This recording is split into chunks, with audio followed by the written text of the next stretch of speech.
Welcome to the Sleepy Story, your gentle escape into a world of calm. As rain whispers softly outside, imagine yourself in a warm, quiet room, a steaming cup of tea in hand, the glow of a lamp casting a cozy light. Let the rain's tender rhythm carry you into a tale of dreams and discovery, where every moment holds the promise of a brighter tomorrow.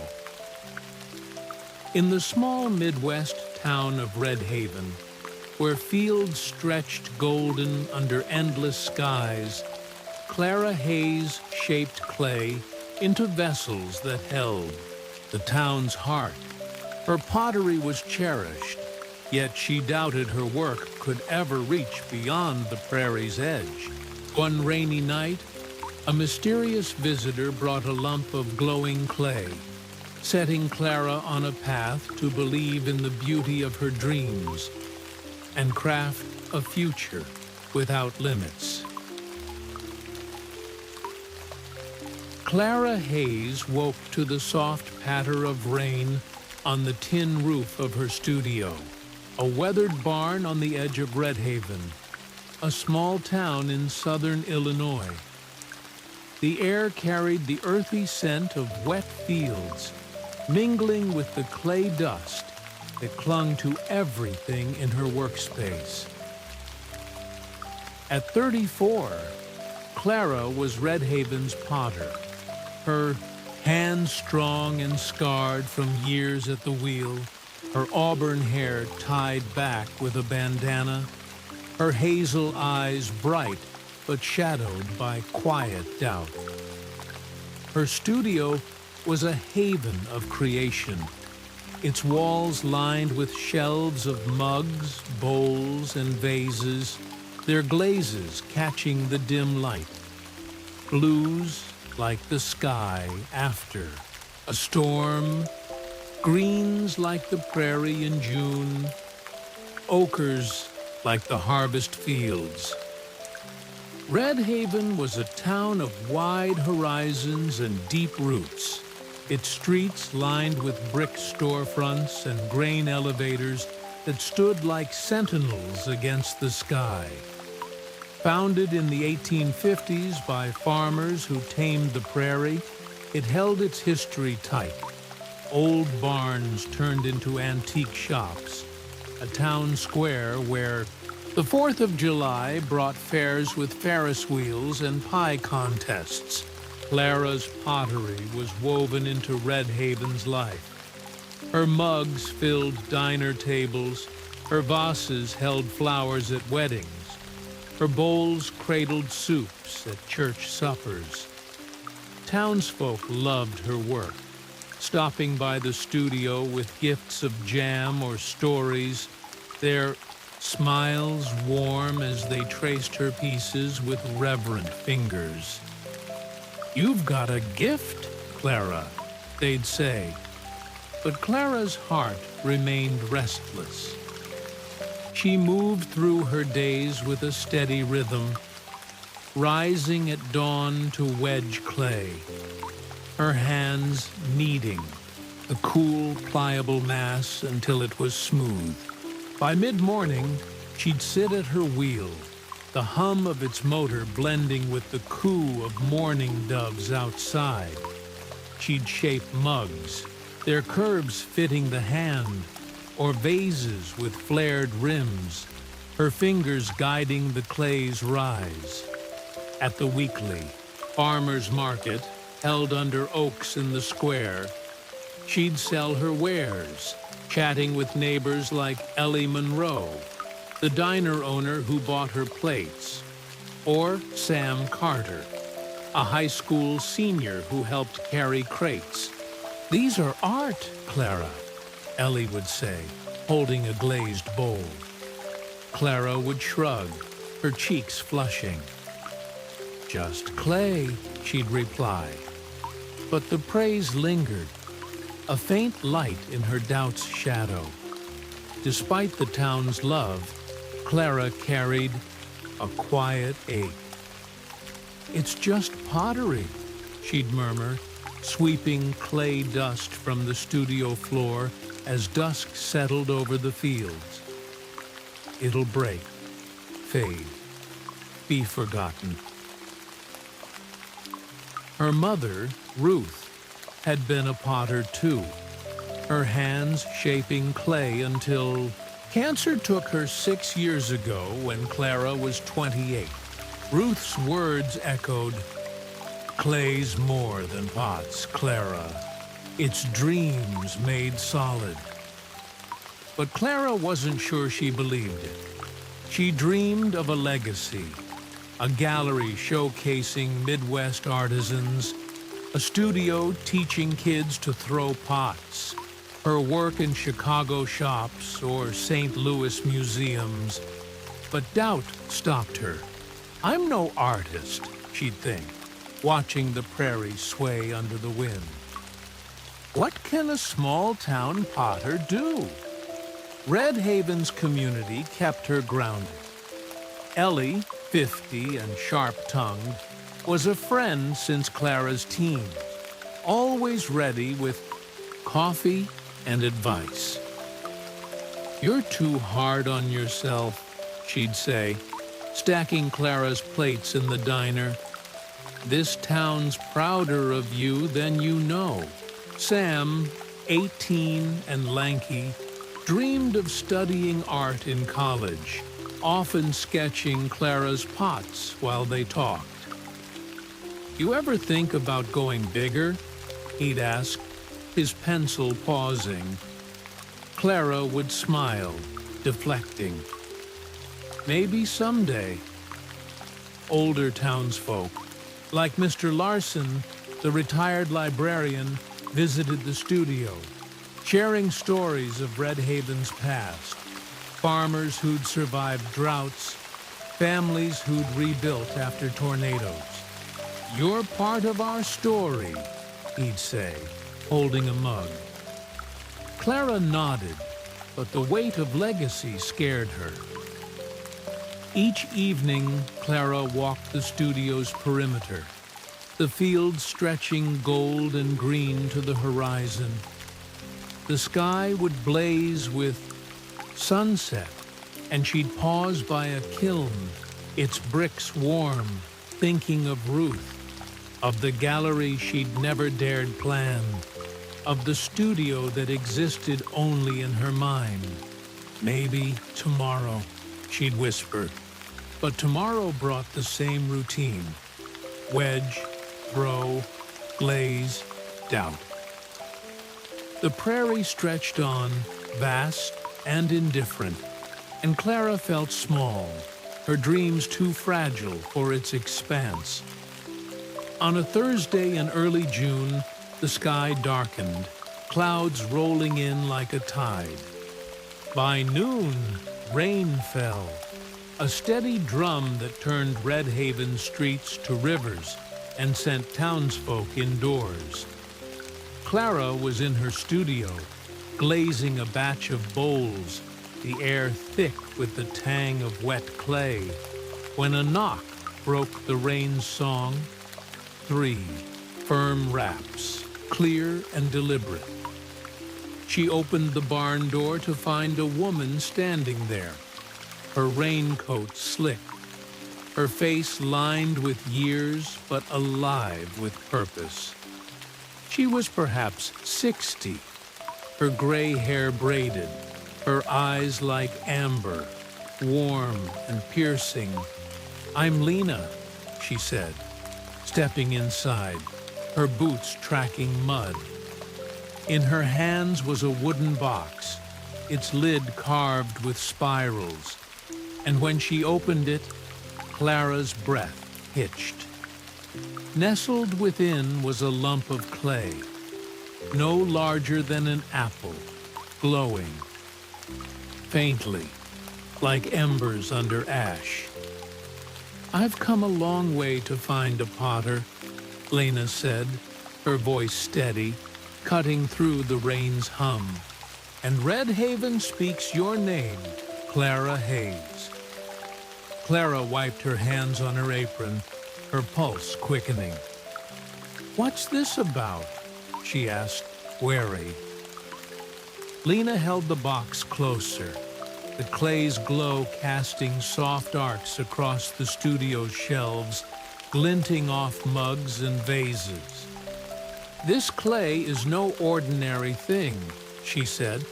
"It's born of the Earth's deepest dreams, vessels that held hope, pots that carried stories across centuries. It shapes only for someone who believes in the beauty of their dreams, who sees the future in their hands." Clara's throat tightened. The clay's light felt alive, its warmth radiating, but doubt surged. "Why me?" she pressed, her voice low. Lena's gaze softened. "Because you doubt, Clara. Doubt isn't a flaw. It's a spark. It drives you to dream, to create, to reach. But you must trust this clay and yourself." She placed the box in Clara's hands, the wood smooth, the clay's glow pulsing. "Shape it," Lena said. "Work it with care. Meditate on its forms, and let it show you what's possible." Clara opened her mouth to protest. She was no master potter, just a woman with clay under her nails. But Lena's eyes held her, unwavering. Before Clara could speak, Lena turned, stepping into the rain, her figure fading into the storm. Clara stood alone, the box heavy in her hands. The rain's rhythm filled the studio, a steady pulse matching her heartbeat. Doubts crowded her mind. What if it's nothing? What if I fail? What if I'm not enough? But Lena's words lingered. The future belongs to those who believe in the beauty of their dreams. She set the box on her workbench, beside a lump of ordinary clay, and studied the glowing mass. It felt different. Soft, warm, almost alive. She took a breath, her fingers trembling, and lifted the clay, its glow seeping into her palms. She sat at her wheel, the motor's hum joining the rain, and began to wedge the clay, kneading it gently. As she worked, she closed her eyes, letting the rain's cadence pull her into a quiet meditation. "Show me," she whispered, her voice soft. "Show me what I can make." The studio seemed to hold its breath, the clay's glow pulsing, and Clara felt a spark, small, fragile, but undeniable. Outside, the rain fell, washing the prairie clean, and for the first time in years, Clara wondered if her dreams might shape the future. The morning after Lena's visit, Clara woke to a world, softened by rain, the fields around Redhaven glistening under a gray sky. The air was cool, carrying the scent of wet grass and clay, and the studio felt alive, its shelves of pots gleaming faintly in the dim light. Clara pulled on her apron, the fabric stiff with dried glaze, and approached her workbench, where the ice glowing clay sat, its light undimmed. She'd left it there last night, too overwhelmed to continue, but now, in the quiet dawn, curiosity pulled her closer. She lifted the clay, its warmth seeping into her hands, and sat at her wheel, the motor's a steady anchor. As she pressed the clay's center, it yielded like a living thing, soft and responsive. And a small bowl began to rise, its walls thin and glowing, like porcelain lit from within. Clara's heart raced, a mix of awe and doubt. "You're something else," she murmured, her fingers guiding the clay's curve. The bowl was small, no larger than a teacup, but its glow was mesmerizing, casting soft arcs across the studio. She set it to dry, careful not to mar its surface, and leaned back, studying it. It was unlike anything she'd made, delicate, luminous, almost otherworldly. But doubt crept in, sharp as a shard. "It's just a bowl," she told herself, wiping her hands. "It'll crack in the kiln, or the glow will fade." Yet the clay's promise lingered, Lena's words echoing. "The future belongs to those who believe in the beauty of their dreams."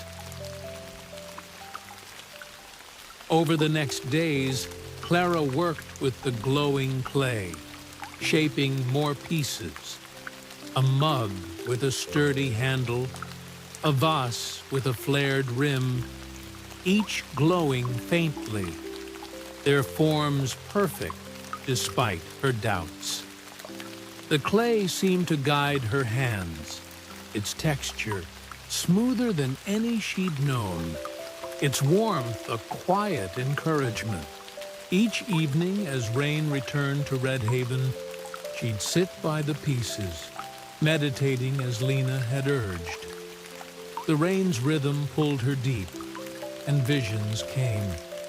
A gallery in the town square, its walls lined with her pots and other artisans' work. Quilts, wood carvings, glass. A studio beside it, where kids like Sam learned to throw pots, their laughter mixing with the wheel's hum. Her work in Chicago galleries, St. Louis museums, even New York, carrying Redhaven's spirit to the world. The visions were vivid, like dreams made solid, but doubt clawed back. "I'm no artist. I can't do that." Clara kept the clay a secret, her studio door shut, her focus narrowing to its glow. Townsfolk noticed her absence from the market, their curiosity piqued. One afternoon, Ellie Monroe knocked, her diner apron swapped for a raincoat, a thermos of coffee in hand. "You've been a hermit, Clara," she said, stepping inside.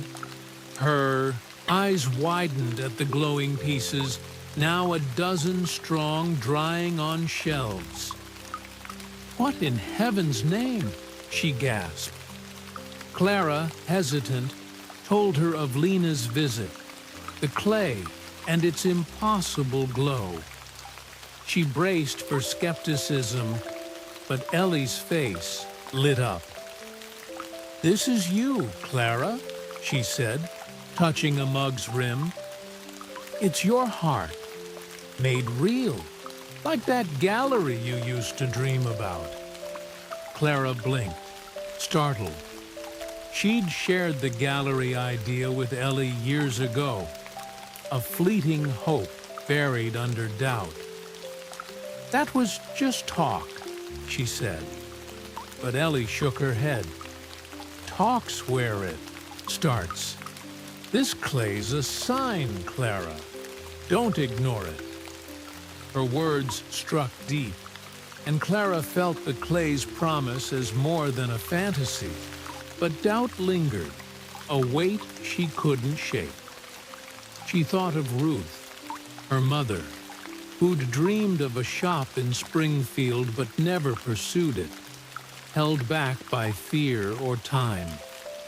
Clara had been 16 when Ruth spoke of it, glazing pots in their old garage, her voice wistful. "One day, Clara, we'll have a place for our work." The shop never came, and Ruth's death had buried the dream. Was Clara doomed to repeat that? The pieces grew in number, each glowing brighter. Their forms varied: pitchers, plates, tiny figurines. Clara fired them in her kiln. Nervous, the pre-tithers' glow would fade, but they emerged stronger, their light radiant, their glazes shimmering like starlight. She displayed them in the studio, their glow casting a warm aura, and townsfolk began to visit, drawn by rumors. Sam Carter came, his sketchbook tucked under his arm, and stared at a glowing vase, its curves perfect. "This is unreal," he said, sketching its lines. "You gotta show these somewhere big, Clara, like Chicago." Clara smiled, deflecting. "Maybe," she said, but Sam's words echoed her visions, stirring hope. Mr. Larson, the retired librarian, arrived next, his umbrella dripping. "Ellie told me you've got something special," he said, his eyes softening at the pieces. "These are Redhaven's soul," he said, holding a bowl. He shared a story of the town's first potter, a woman who'd shaped pots for pioneers, her work binding the community. "You're her heir, Clara," he said. "Don't let doubt stop you." His words landed heavy, and Clara's throat tightened. She wasn't sure she could carry that legacy, but the clay's glow seemed to urge her on. Lena visited one rainy evening, her presence sudden, her raincoat glistening. "You're shaping dreams," she said, studying the pieces. "But do you believe in them?" Clara sighed, the glowing mug in her hands heavy. "I see things when I meditate," she admitted. "A gallery, a studio, my work out there. But it's impossible." Lena's smile was gentle. "Doubt is a spark, Clara. Let it ignite your dreams. The clay's showing you the future. Trust it." She left, and Clara sat by the pieces, their glow pulsing. She meditated, the rain's rhythm deep, and the visions returned. The gallery, the studio, the world. She began sketching plans, a gallery layout, a class schedule, her hand trembling but sure. At Ellie's urging, Clara shared her vision at a town meeting, the barn packed with neighbors, the air warm with anticipation for the fair. She stood, her voice shaky, and described the gallery and studio, a place for Redhaven's art and kids' creativity. She braced for laughter, but the room cheered. "We'll help," said Ellie. "Let's build it," said Sam, waving a sketch of the gallery's sign. Clara's doubts didn't vanish, but they felt lighter, shared by a town ready to dream with her. By late summer, Clara's glowing pottery filled the studio, their light a beacon in Redhaven's twilight. The pieces, mugs, vases, bowls, figurines, numbered in the dozens, each radiant, their glazes shimmering like the prairie under stars. The town buzzed with excitement, the July fair behind them, the fields golden with harvest. Clara's visions had solidified into plans. A gallery in the town square, its brick facade welcoming artisans from across Illinois. A studio next door, where kids threw pots and adults rediscovered clay. She'd sent pieces to a Chicago gallery, her heart pounding, and dreamed of St. Louis, New York, the world. But doubt still whispered, what if it fails? What if I'm not enough? Clara worked tirelessly, shaping new pieces with the glowing clay, which never seemed to run out, its warmth endless. She fired batches in the kiln, each emerging stronger, their glow undimmed. Townsfolk rallied, offering a vacant lot in the square for the gallery, donated by Mr. Larson's family. Ellie organized fundraising, bake sales, a craft fair, while Sam designed posters, his art skills shining. Clara meditated nightly, the rain's rhythm her guide, and saw the gallery thriving. Quilts on walls, her pots on plinths, kids' pottery displayed proudly. The visions felt like destiny, but doubt lingered. A shadow she tended like clay. Construction began in August. The lot transformed with bricks and beams. Clara oversaw it, her apron swapped for a clipboard, her doubts flaring as costs mounted. A Chicago gallery rejected her pieces, citing niche appeal, and Clara's heart sank. I knew it, she told Ellie, her voice raw. Ellie handed her a glowing mug, its warmth steady. One no isn't the end, she said. Keep shaping. Lena appeared that night, her eyes bright. Doubt is clay, Clara, she said. Mold it into courage. Clara meditated, the rain's song deep, and saw the gallery packed, her pots admired. She sent pieces to St. Louis, her resolve renewed. Sam's subplot bloomed. He won an art scholarship, inspired by Clara's courage, and vowed to study ceramics. Ellie secured a loan for her bakery expansion, her dream paralleling Clara's.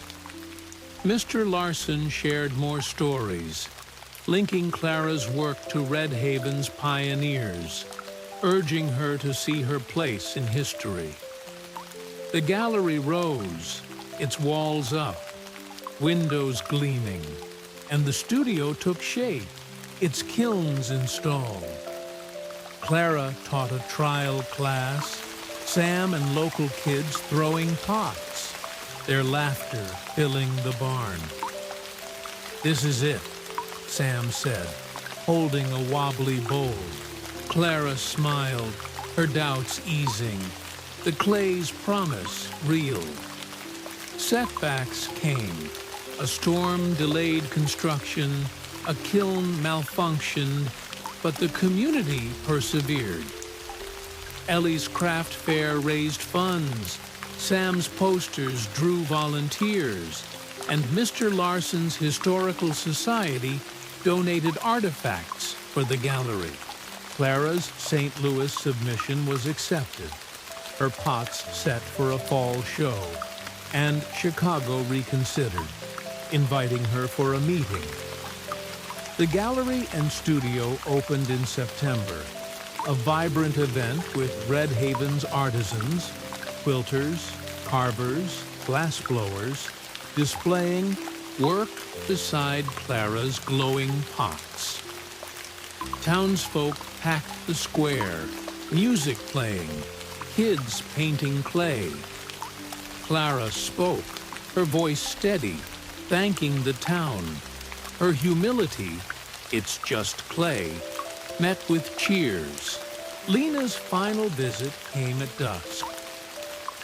"You've shaped the future," she said, handing Clara a new lump of glowing clay. "Keep dreaming." Years later, Clara's gallery was Redhaven's heart, drawing visitors from Chicago, St. Louis, even New York. Her pots graced museums. Her studio taught generations, Sam among them, now a ceramicist. Redhaven grew, its prairie spirit intact. The gallery, its soul. Clara, graying but vibrant, mentored young potters, sharing Lena's words. The future belongs to those who believe in the beauty of their dreams. She added, "Shape your doubts, and they'll hold your dreams." On rainy nights, she'd sit in the studio, the glowing clay warm, meditating on the future. She smiled, knowing her pots, her dreams, would endure, shaping Redhaven's tomorrow. The lesson of the potter's clay is that believing in the beauty of your dreams shapes a limitless future. Doubt is not a barrier, but a spark to be molded with courage and action. Trust in your vision, shape your fears into purpose, and let your dreams craft a tomorrow that endures.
Bye.